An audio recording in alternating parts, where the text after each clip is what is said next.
कैसे पुष्ट होगा? बहुत ध्यान से सुनिए।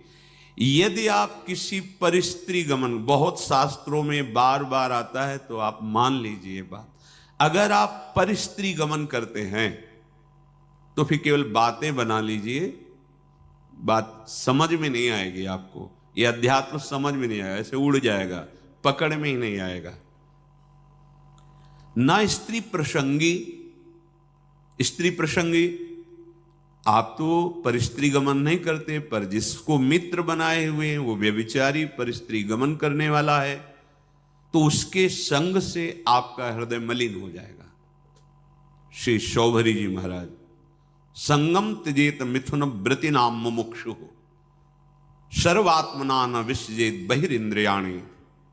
ऐ मुमुक्षु, संसार सागर से मुक्त होने की इच्छा रखने वाले उपासक, संगम त्यजेत, संग का त्याग कर दो। किनके? जो केवल मैथुन सुख को ही परम सुख माने हुए हैं। संगम त्यजेत मिथुन व्रति नाम मुमुक्षु। आप इस संसार से मुक्त होना चाहते हैं तो ऐसे लोगों का संग भी त्याग कर दें। ना स्त्री प्रसंगी मिलत यत, तो इदम स्थानम आश्रित्य।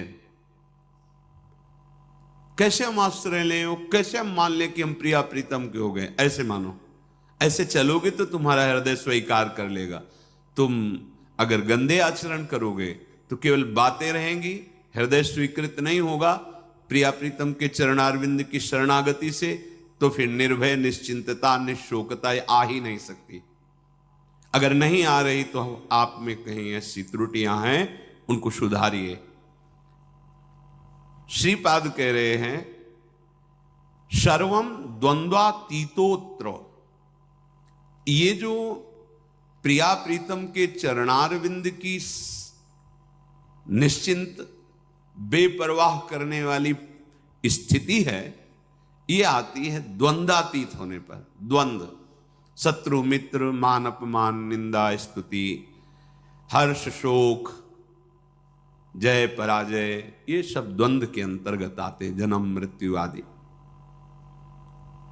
अगर आप श्री वृंदावन का आश्रय लेकर ये सावधानी करते हैं कि अपने चित्त से चिंतन, राधा राधा राधा, कोई पद गायन, वृंदावन की परिक्रमा का चिंतन, यमुना जी का चिंतन, सत्संग का चिंतन, रसिकों का चिंतन, यहां की किसी एक लता को अपने नेत्र में बैठा लो, रोज उसको प्रणाम करो, मन से आलिंगन करो, दर्शन करो, कहीं भी हो, एक लता आपको प्रिया प्रीतम की प्राप्ति करा देगी।